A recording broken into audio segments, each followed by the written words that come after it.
So the first presentation for tonight will be from Leandro Sanchez, professor at the University of Ottawa. Professor Sanchez worked on a lot on AAR and SDT especially also DRI and other AAR test methods at Laval University, and now he is working on lots of subjects at the University of Ottawa, especially on optimizing mixed designs. So let me come in Professor Sanchez for his presentation.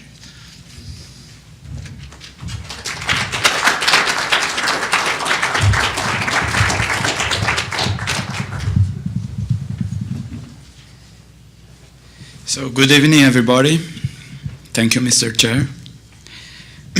So today I'm going to talk about some mechanical tools that we use to assess damage in concrete affected by alkali-aggregate reaction and also combined mechanisms.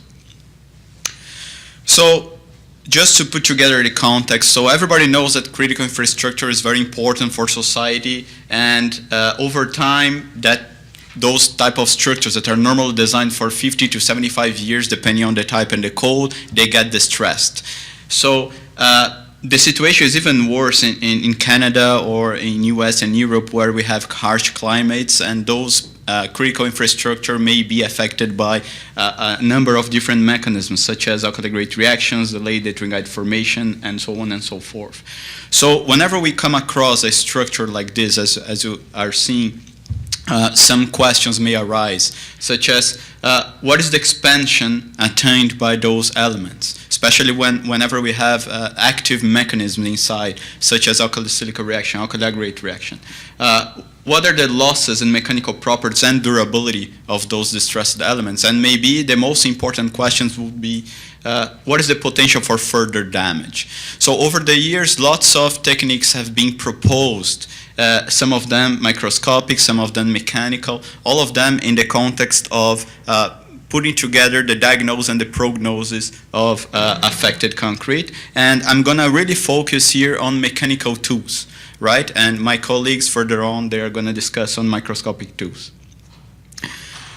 It's very important to, whenever we talk about mechanical tools to assess damage, it's very important that we know what is damage in concrete, and not necessarily the definition of damage, but to be able to compare that different mechanisms may damage the material differently. For example, whenever you have freezing and thawing, or whenever we have DEF in here, all of the majority of the cracking pattern is going to be in the cement base. So we may imagine that the response, the mechanical response of the material for a given damage degree would be completely different from an alkali-silica reaction coming from the sand, or an alkali-silica reaction coming from the coarse aggregate, that we have lots of cracks inside the particles. So it's important to bear in mind that our mechanical tool should be able to appraise those differences as well. And whenever we want to discuss and come up with a procedure that tests and detects damage in concrete, we need to define damage. What is damage in the context of this work in here? So damage for us means three things: the losses in mechanical properties, the loss in stiffness, and also the physical properties or durability reductions. So we are trying to target here mechanical tools that not necessarily measure the strength capacity of the material, but also they are able to get the progression of a given mechanism, such as alkali-aggregate reaction. So in terms of mechanical tools, what are the procedures that we may use in civil engineering? So we have tension tests, we have compression tests, and we may have also shear tests. So those are pretty much the tests normally used, and I'm going to discuss the possibility of using each of those. If we select to discuss and to use tension tests to assess damage in concrete, we need to figure out that tension is pretty much related to fracture mechanics. In other words, not necessarily only the amount of cracks, but how important it is a single crack.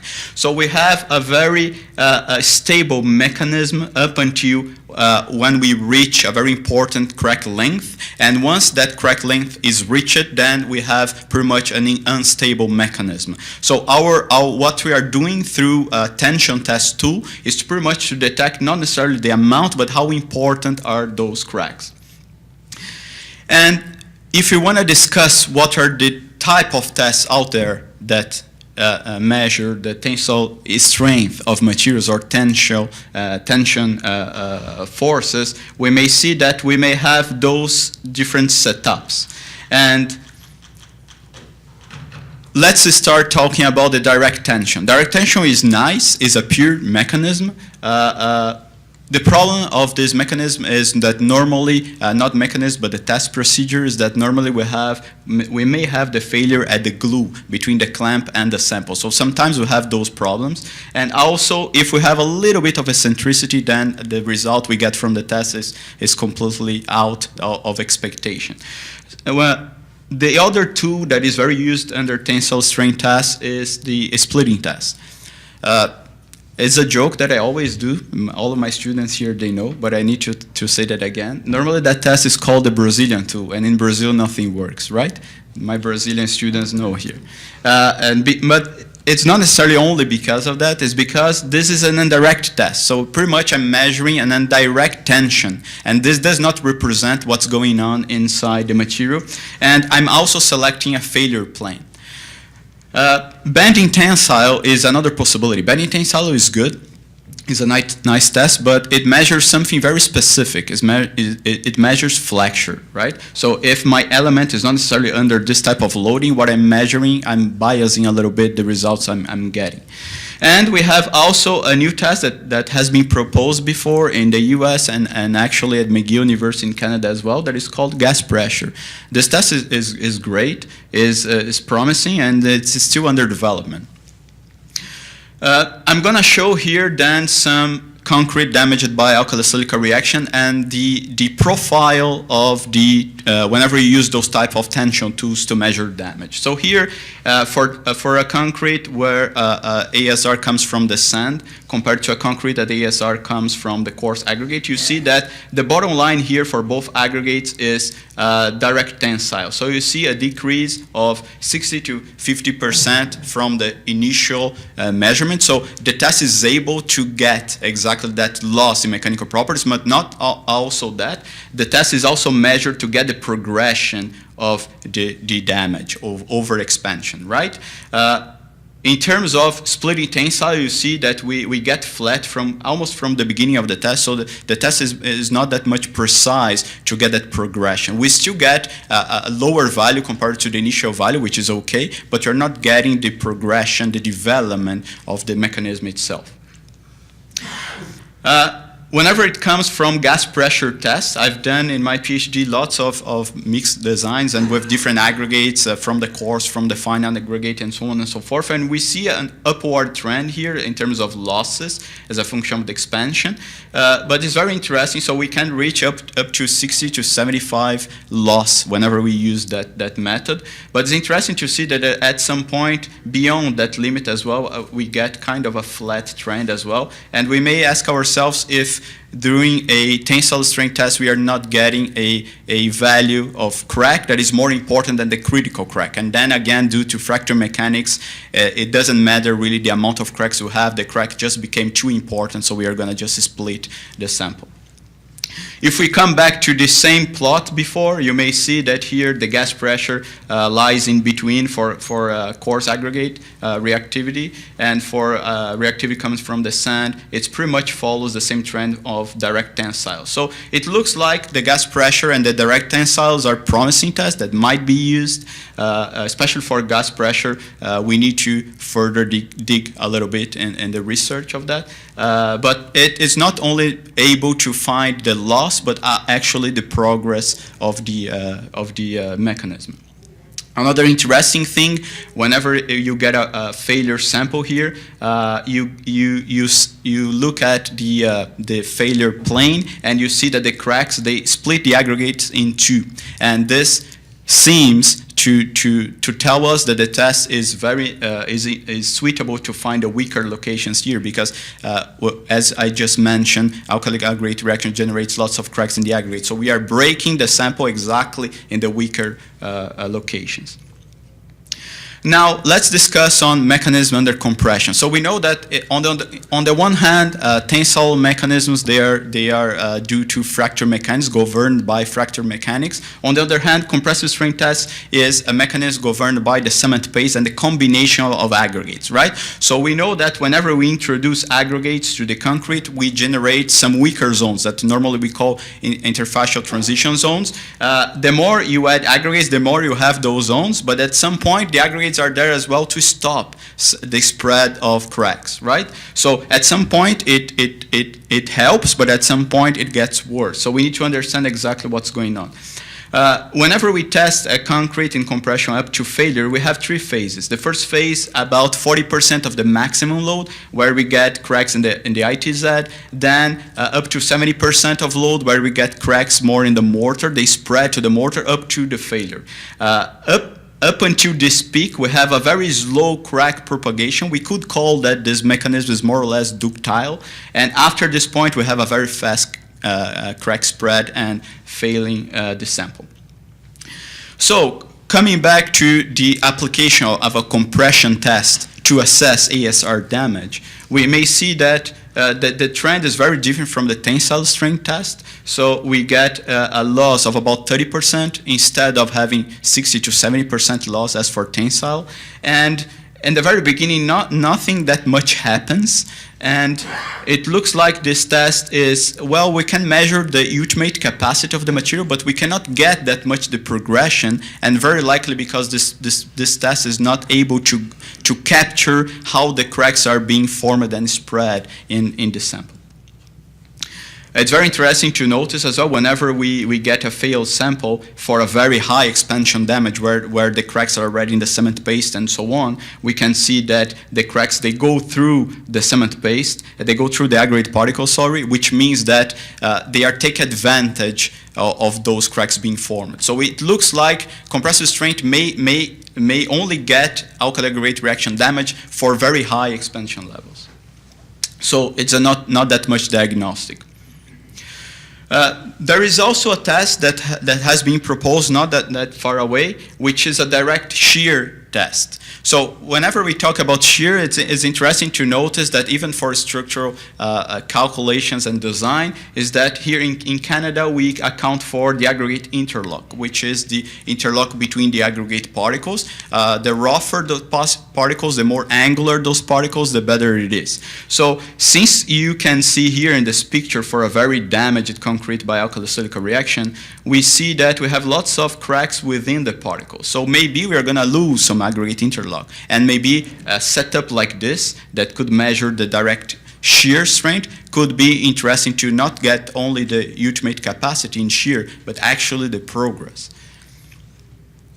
And we have performed as well this test with a couple of samples, and we see that a very linear and downward progression, which is good.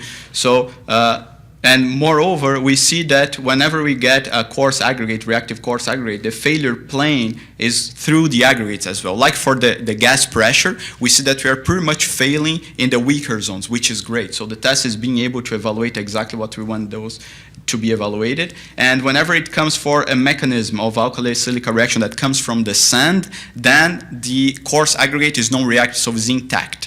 So then we see that the failure happens in the matrix and doesn't happen through the aggregate particles, which is also great. So we see that pretty much this test has been able to gather what we would like it to get, but much more research is still needed. It was only the beginning of this test setup. Now, I would like to discuss on the technique that Pierre-Luc also mentioned, and this is the one that I believe the most, that comes from a test under fatigue. So whenever we talk about fatigue test, we understand that whenever we cycle a concrete, we are going to close the cracks, the pre-existing cracks in the concrete. And whenever we close those cracks, we release some energy. And this energy generates two things. First, this hysteresis area here, which is a dissipation of energy in the system. But not only that, on top of that, it gets the sample with some plastic deformation. So thinking about that and trying to develop a test that could only remain the very first cycles, a new tool was developed that was called the stiffness damage test, SDT. So the first authors that worked with the stiffness damage test, they try to get the inner quality of rocks. Okay, and then further on, this method was applied in concrete. And the first authors that used that in concrete, Crisp et al. And Ismaoui et al., both of them, they have selected to work with fixed loads, right? Either 5.5 or 10 megapascals, doing 5 cycles of compression in a sample, right? And they got curves like this. As you can see here on the left, on the center of the slide, you can see that a damaged concrete, as I just mentioned, would have a hysteresis area, as you can see, and a plastic deformation, whereas a very sound concrete here on the right will have a very straight line. So both researchers, Crisp and Ismaoui, got interesting results. The problem is that there was no linear trend, not linear, but there was no specific trend. It was a little bit everywhere depending on the aggregate and the mix used. And why? Studying that in my PhD and postdoc, we figure out that whenever we work with fixed loads, and not only that, whenever we don't challenge the material that much, what means challenging the material? It means to apply a load that the material needs to answer you in such a way that it tells you I'm cracked. Right? So we need to almost cause crack in the material so that the material responds you back saying I have this amount of crack. So whenever you don't put that much load in the material, you cannot distinguish in between different damages levels. But whenever we work with such an amount of load that you can almost start damaging the material, then the material can provide you back with some answers and you can distinguish the different expansion levels from alkali-silica reaction, for example. So after those studies, we figured out that we could cycle the material using 40% of the compressive strength of the material, and we would get exactly what we needed to understand what is the damage of the material and what is the expansion of the material. But the problem that arose by that time, we were very happy, Benoit and I remember that, is that whenever there is a structure like this, what's the strength of that structure? Most of the times we don't know. Most of the times the structure has been built 40, 50, 60 years ago. So what is the strength of that structure? What is the 20-day strength? What is the mixed design? We don't know. And of course, if we core from a zone from the structure that is very damaged, maybe the mechanical properties are completely different from a portion of the structure that is non-damaged. And if you test 40% of the damaged part versus 40% of the non-damaged part, then you have plots like this. So completely scattered, and you have different values. For example, if you have 40% of the damaged zone, you have 46% less response from the test if you test from a non-damaged zone. So we were very unhappy and frustrated by the time of the research, and then we started thinking what we could do to normalize the answers back from the stiffness damage test, and then studying from a researcher that has performed some research in ultra-high performance concrete in a completely different context. We realized that instead of using and working with gross values, what we could do actually is to work with an index, right? So what we tried to put together were actually two types of indices. The stiffness damage index, which is the relationship between the dissipated area over a cycle in compression, like S1, divided by the total energy placed in the system, which means S1 plus S2. And we did exactly the same thing for the plastic deformation. In other words, D1, so the plastic deformation in a cycle, divided by the total deformation placed in the system. And then when we come back to the results I had plotted before, we get exactly just one trend that could give us exactly the same answer, whatever is the place you core and whatever is the place you test. So after all of those analyses and some statistical analysis that we have performed as well, we figure out that the best way to use the stiffness damage test in the field is to core from a part of the structure that's not that much damaged to, or non-damage, or at least the least damage possible, to perform the compressive strength test, to get 40% of that value, and then to select cores from the locations you want to test and perform the 5 cycles, and get responses like this. So what is the beauty of using the stiffness damage test? The beauty is that, first of all, you can understand the progression over time. The progression is very linear, I would say, over time, concave, I would say. But more importantly is that by the end of the research, we had put together this table here linking the SDI, or the outcomes from the stiffness damage test, with some microscopic tools that, by the way, my colleagues are going to present in the next presentation, the damage rate index. And linking these two outcomes, what we can get is the expansion. And this is the most valuable answer in a real structure, because knowing exactly what we are in terms of the expansion development over time, we can figure out which type of rehabilitation techniques we are going to adopt, right? We can have an idea of the prognosis, and we can have an idea of what to expect next from that type of damage. So this gives us a very important quantitative damage assessment. So to conclude, there are some mechanical tools that we could use to assess damage in concrete, but not only. I think the most important point of this presentation here is to try to distinguish two type of mechanical tools that can be used in the field. The ones to evaluate ultimate capacity, this is one thing. This is a civil engineering thing, especially a structural engineering thing. But the other thing is to use a mechanical tool that can bounce you back an answer in terms of how your chemical mechanism has been progressing over time. So what is the expansion? What is the degree of damage? That is important. So it depends on the test up selected. Tensile strengths, whenever we go for tension tests, we need to figure out that direct tests are much better than indirect ones, and I think that further research should be developed, especially in the gas pressure setup. Whenever it comes for compressive strength tests, it's non-diagnostic in the sense of I cannot, unfortunately, come up with an answer of what is my progression in terms of damage, but I can come up with the ultimate capacity of the damaged material.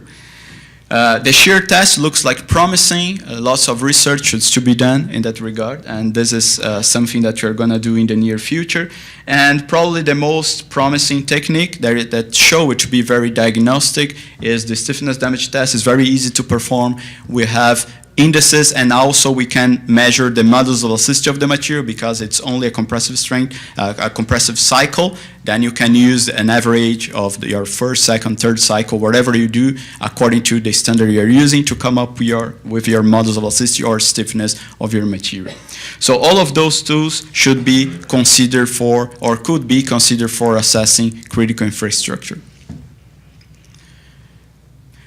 It's very important to notice that this type of tools here could also be applied to other tools, not other tools, but other mechanisms than alkali-aggregate reaction. This has been proved to work also in freezing and thawing, delayed Adrian-Guide formation, single or combined with alkali-aggregate reaction.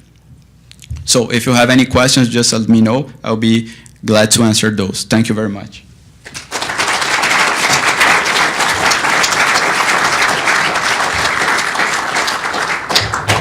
We have time for a 5-minute question. So is there anyone with a question? Yes?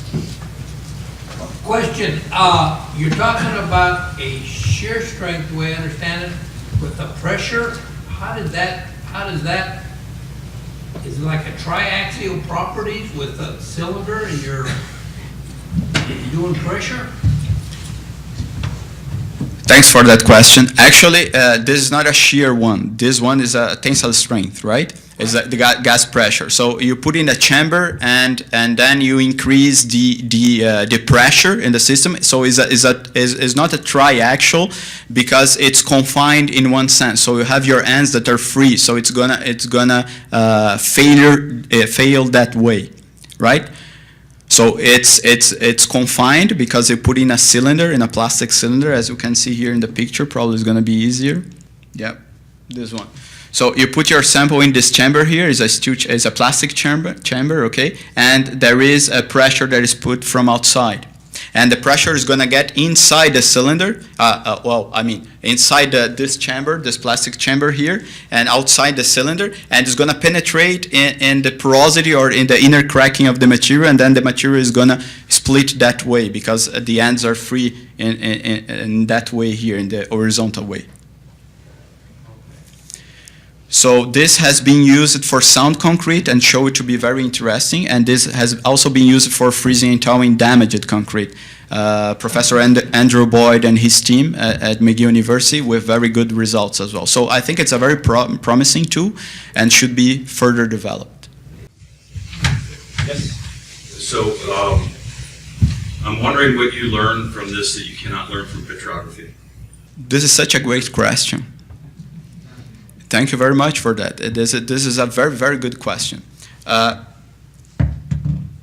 me, those tests cannot only be performed, it's not a complete information that you gather from those tests. To get a complete information, you always need petrography. I'm very frustrated that those guys didn't invite me to speak in the next presentation on petrography.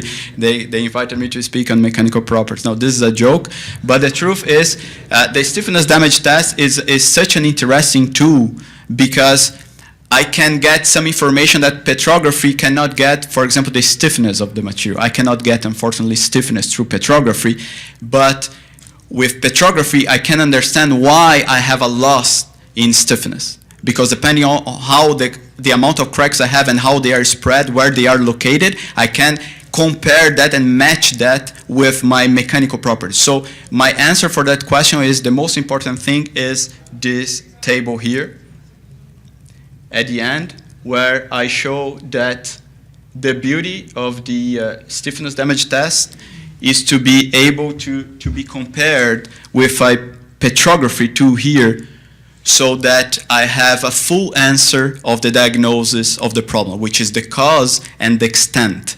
Petrography gives me the cause. This gives me also the cause and the extent, and then I have a full answer of that. Any more questions? Yes. I'm glad we have the table here. I'll take advantage of that you are here to answer the question, as I often get this after showing people this table. If you have a DRI of 180, you have a gap here where you don't have the actually ASR damage degree. Can you tell me why? I have asked that question for you a while ago, right? Well, I mean, whenever you let's put that way. Whenever you test modulus of elasticity of concrete or whatever the property of concrete, you don't get, unfortunately, a straight line. Depending on the aggregate type, depending on your mix, depending on your porosity, unfortunately, you have gaps. Unfortunately, life is like that. It's a very heterogeneous material, right? Unfortunately, so. Yes, looking at this table here, we have spots that are overlapped sometimes, right? And we have spots that we don't have numbers sometimes. How to explain that? To me, is based on how the cracks are generated and propagated. They are very different from the different aggregates. As you know, for example, alkali-aggregate reaction generates two types of cracks, the sharp crack and the onion skin crack. Depending on if you have more sharp or more onion skin, you're gonna get at the bottom or at the top. It depends. So we are going to always have some gaps, which, again, it's impossible to not have those. But you need to have an engineering judgment, and this is important. Whenever we use tools, a thing to bear in mind as well is none of them are perfect, right? But with your engineering judgment and the help of the tools, you can figure out exactly where you are in terms of the expansion. I think the combination of the mechanical tools I presented here, especially the stiffness damage test, with some petrographic tools as the damage rate index, are extremely important in the diagnosis of a structure and could be extremely precise as well. So thank you, Leandro.